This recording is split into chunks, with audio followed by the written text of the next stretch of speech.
ఇద్దరు బీజేపీ ఎంపీలకు కేటీఆర్ షాక్ ఇచ్చారు. కేంద్ర మంత్రి బండి సంజయ్ కుమార్, నిజామాబాద్ ఎంపీ ధర్మపురి అరవింద్లకు బీఆర్ఎస్ వర్కింగ్ ప్రెసిడెంట్ మాజీ మంత్రి కల్వకుంట్ల తారక రామారావు తన న్యాయవాదుల ద్వారా లేఖలు నోటీసులు పంపించారు. ఈ నోటీసులో పలు అంశాలు ప్రస్తావించారు. కేటీఆర్ తనపై తన కుటుంబంపై నిరాధార పరువు నష్టం కలిగించే వ్యాఖ్యలు చేసినందుకు గాను ఈ లీగల్ నోటీసులు జారీ చేసినట్టు స్పష్టం చేశారు. నోటీసులు అందిన 5 రోజుల్లోగా స్పందించిన పక్షంలో సివిల్ క్రిమినల్ చట్టాల ప్రకారం కఠిన చర్యలు తీసుకుంటామని హెచ్చరించారు. తన రాజకీయ ప్రతిష్టను దిగదార్చేలా ప్రజల్లో తనపై ఉన్న నమ్మకాన్ని సడలించేలా వీరు చేసిన వ్యాఖ్యలు తీవ్రంగా పరిగణిస్తారని అయితే పేర్కొన్నారు. ఏదైతే మరి డ్రగ్స్ ప్లెడ్డర్ అని ఏదైతే మాట్లాడారో వీరి గురించి అయితే మరి కేటీఆర్ సీరియస్ అయ్యారు.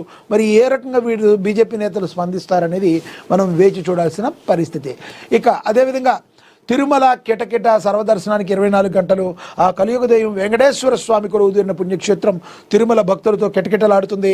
స్వామివారి దర్శనం కోసం భక్తులు పోటెత్తుతున్నారు. వివిధ ప్రాంతాల నుంచి తరలి వచ్చిన భక్తులతో తిరుమల జన సంద్రంగా మారింది. కొండపై ఉన్న అన్ని కంపార్ట్మెంట్లు భక్తులతో నిండిపోయాయి.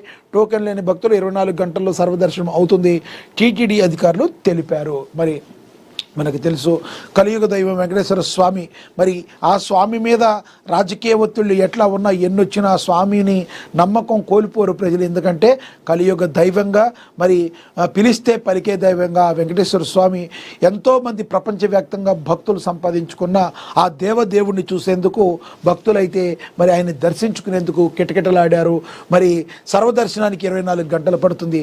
అది వెంకటేశ్వర స్వామి యొక్క మహిమ మహత్యం అని చెప్పి హిందూ ధార్మికవేత్తలు కావచ్చు, హిందూ భక్తులు కావచ్చు, అందరూ కూడా చెప్తున్నారు. ఇప్పటికైనా టీటీడీకి సంబంధించి భక్తుల యొక్క మనోభావాలు దెబ్బతీయకుండా ఉండేందుకు మరి తీసుకోవాల్సిన జాగ్రత్తలన్నీ రాష్ట్ర ప్రభుత్వం టీటీడీ బోర్డు అయితే తీసుకోవాల్సిన అవసరం అయితే ఉంది. మరి ప్రస్తుతం అయితే 24 గంటల సమయం అయితే పడుతుంది. ఇక కాంగ్రెస్ బీఆర్ఎస్ ట్యాపింగ్ డ్రామా, బాధ్యులపై చర్యలు తీసుకోవడం జాప్యం, బీజేపీ చీఫ్ రామచంద్రరావు ఫైర్ అయ్యారు. ఫోన్ ట్యాపింగ్ అంశంపై తెలంగాణ బీజేపీ అధ్యక్షుడు రామచంద్రరావు స్పందించారు. తెలంగాణలో ఫోన్ ట్యాపింగ్ రాజ్యాంగ ఉల్లంఘన అన్నారు. ఈ కేసు కాంగ్రెస్ ప్రభుత్వం కావాలని జాప్యం చేస్తుందని ఆయన ఆరోపించారు. అధికార ప్రతిపక్ష పార్టీలు కలిసి ఫోన్ ట్యాపింగ్ డ్రామాకు తెరలేపైన విమర్శించారు. ఈ కేసులో అధికార కాంగ్రెస్ ప్రతిపక్ష బీఆర్ఎస్ కలిసి ప్రజలను తప్పుదోవ పట్టించే రాజకీయ కుట్రలు చేస్తుందని మండిపడ్డారు. ఫోన్ ట్యాపింగ్తో నష్టపోయిన వారికి న్యాయం జరగాలంటే ప్రత్యేక దర్యాప్తు బృందం విచారణ వేగవంతం కావాలని, బాధ్యులపై త్వరగా చర్యలు తీసుకోవాలని డిమాండ్ అయితే చేశారని కూడా ప్రచురించారు. ఇక విజయవాడలోను చికెన్ బిర్యానీ ఫేవరెట్, స్విగ్గీ వార్షిక రిపోర్టు. మరి తెలుగు రాష్ట్రాల్లో భోజన ప్రియులు ఫేవరెట్ అనగానే చికెన్ బిర్యానీ గుర్తుకొస్తుంది. విజయవాడ వాసులు కూడా దీనికి మినహాయింపు కాదు. ప్రముఖ ఫుడ్ డెలివరీ యాప్ స్విగ్గీ విడుదల చేసిన 2025 వార్షిక నివేదికలోనూ ఇదే విషయం స్పష్టమైంది. అయితే బిర్యానీ తర్వాత బెజవాడ వాసులు అత్యధికంగా ఇష్టపడుతుంది మెత్తటి తెల్లటి ఇడ్లీ. స్విగ్గీ వెల్లడించిన వివరాల ప్రకారం 2025 జనవరి 1 నుంచి నవంబర్ 30 వరకు విజయవాడలో ఏకంగా 7.878 లక్షల చికెన్ బిర్యానీ ఆర్డర్లు నమోదయ్యాయి. గత కొన్నేళ్లుగా ఇదే ట్రెండ్ కొనసాగుతూ ఉండగా ఈసారి కూడా బిర్యానీ తన అగ్రస్థానాన్ని నిలబెట్టుకున్న తర్వాత 3.2 లక్షల ఆర్డర్లతో ఇడ్లీ 2వ స్థానంలో నిలవడం విశేషం.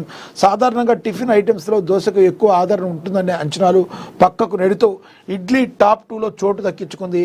ఇక 2.7 లక్షల ఆర్డర్లతో వెజ్ దోశ 3వ స్థానాన్ని దక్కించుకుంది అని చెప్పి ప్రచురించడం అయితే జరిగింది. ఇక కాంగ్రెస్ పార్టీలో భారీ చేరికలు. కంది శ్రీనివాసరెడ్డి క్యాంప్ కార్యాలయంలో కార్యక్రమం. 10-23 వార్డులోని పెద్ద సంఖ్యలో తరలివచ్చిన మహిళలు, కాలనీవాసులు కండువాలు కప్పి స్వాగతించారు. తాహెర్ బిన్ హందన్ కంది శ్రీనివాసరెడ్డి మున్సిపల్ ఎన్నికల్లో గెలిపే లక్ష్యమని పిలుపునైతే ఇచ్చారు.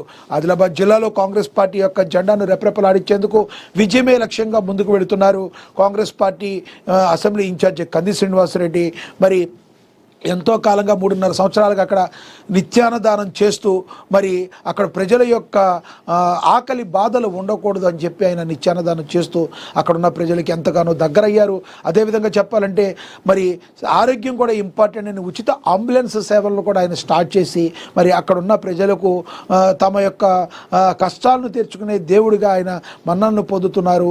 మరి ఎటువంటి పరిస్థితుల్లో మున్సిపల్ ఎన్నికల్లో కూడా తాము గెలవాలి, గెలిస్తే కాంగ్రెస్ ప్రభుత్వం తద్వారా ఆదిలాబాద్ డెవలప్మెంట్కి మరింత లాభం చేకూర్చే విధంగా ముందుకు తీసుకెళ్తూ ఎక్కడెక్కడో మంది కార్యకర్తలు, ఇతర పార్టీ నాయకులు, కార్యకర్తలు అందరూ కూడా కంది శ్రీనివాసరెడ్డి మరి సమక్షంలో పార్టీ కండువాలు కప్పుకొని మేము సైతం అని చెప్పి ముందుకు వెళ్తున్న తీరు కాంగ్రెస్ పార్టీ గెలుపుకి ఆయన ఏ రకంగా పునాది వేస్తున్నారో మనమైతే గమనించవచ్చు. ఇక త్వరలో జరగబోయే మున్సిపల్ ఎన్నికల్లో కాంగ్రెస్ పార్టీ కౌన్సిల్ అభ్యర్థులను పెద్ద సంఖ్యలో గెలిపించుకొని మున్సిపల్ పీఠాన్ని కైవసం చేసుకోవాలని జిల్లా పరిశీలకులు, ఉర్దూ అకాడమీ చైర్మన్ తాహెబ్ హందన్ అన్నారు. Adilabad Congress party assembly incharge Kandi Srinivasa Reddy అన్నారు. శనివారం ఆదిలాబాద్ పట్టణంలోని కంది శ్రీనివాసరెడ్డి క్యాంప్ కార్యాలయం ప్రజాసేవ భవన్లో జరిగిన చేరికల సమావేశానికి హాజరయ్యారు. 10వ వార్డు నుంచి మరి రజిత ఆల్చెట్టి నాగన్న ఆధ్వర్యంలో, 23వ వార్డు నుంచి కావేటి జ్యోతి ఆధ్వర్యంలో భారీ సంఖ్యలో మహిళలు కాలనీవాసులు అయితే అందరూ పార్టీలో జాయిన్ అయ్యటం అయితే జరిగింది. ఇక మున్సిపల్ ఎన్నికల సమన్నాహక సమావేశం కంది శ్రీనివాసరెడ్డి క్యాంప్ కార్యాలయంలో కార్యక్రమం ఘన స్వాగతం పలికారు. కంది శ్రీనివాసరెడ్డి స్థానిక కాంగ్రెస్ నాయకులు గెలిపే లక్ష్యంగా పనిచేయాలని చెప్పి పిలుపునిచ్చారు. మున్సిపల్ ఎన్నికల్లో గెలిపే లక్ష్యంగా ముందుకు సాగాలని పార్టీ శ్రేణులకు మున్సిపల్ ఎన్నికల పార్లమెంట్ ఇన్ఛార్జ్ సుదర్శన్ రెడ్డి దిశానిర్దేశం చేశారు. ఆదిలాబాద్ పట్టణంలోని కంది శ్రీనివాసరెడ్డి క్యాంపు కార్యాలయం ప్రజాసేవ భవన్లో పురపాలక ఎన్నికల నేపథ్యంలో ఎమ్మెల్సీ దండే విఠల్, ఖానాపూర్ ఎమ్మెల్యే వెడ్బబొజ్జు పటేల్, జిల్లా పరిశీలకులు తాహెర్ బిన్ హందంతో కలిసి పార్టీ శ్రేణులతో సమావేశమయ్యారు. మరి ఇక్కడ మనం చూడొచ్చు కంది శ్రీనివాసరెడ్డి క్యాంపు కార్యాలయం ఏదైతే ఉందో ఆ ఇమేజ్ను కూడా మనం ఇక్కడైతే చూడొచ్చు. ఇంకా అదేవిధంగా రంజాన్ పండుగను ప్రశాంతంగా జరుపుకోవాలి అని చెప్పి మంచిర్యాల అదనపు కలెక్టర్ పి చంద్రయ్య తెలిపారని కూడా ప్రచురించారు. దళితుల వేధింపులకు గురి చేయొద్దని రాష్ట్ర SC ST commission chairman Bakki Venkataiah కూడా చెప్పారని కూడా ప్రచురించారు. ఇక ఆన్లైన్లోనే ఇసుక బుకింగ్ అని TGMDC vice chairman managing director mines and geology director Bhavesh Mishra మాట్లాడారని కూడా ప్రచురించారు.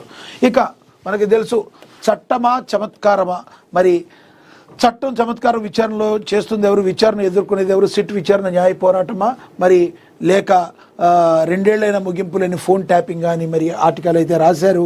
మరి వీకెండ్ అనాలిసిస్ అయితే రాశారు. ఇదైతే మనం దీని గురించి కూడా మాట్లాడుకున్నాం. ఇక అదేవిధంగా మరి సిట్ విచారణకు హాజరయ్యారు. మాజీ మంత్రి కేటీఆర్ సిట్ విచారణకు అయితే హాజరయ్యారు.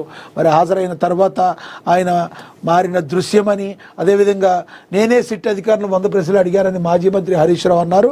నా ప్రశ్నలకు సిట్ అధికారులు నీళ్లు నమిలారని మాజీ మంత్రి కేటీఆర్ 7:30 గంటలకు పైగా జూబ్లీహిల్స్లో విచారణకు హాజరైన అనంతరం మీడియాతో వ్యాఖ్యానించారంటే ఇక్కడ విచారణ ఎవరు చేస్తున్నారు? విచారణకు పిలిపించారా?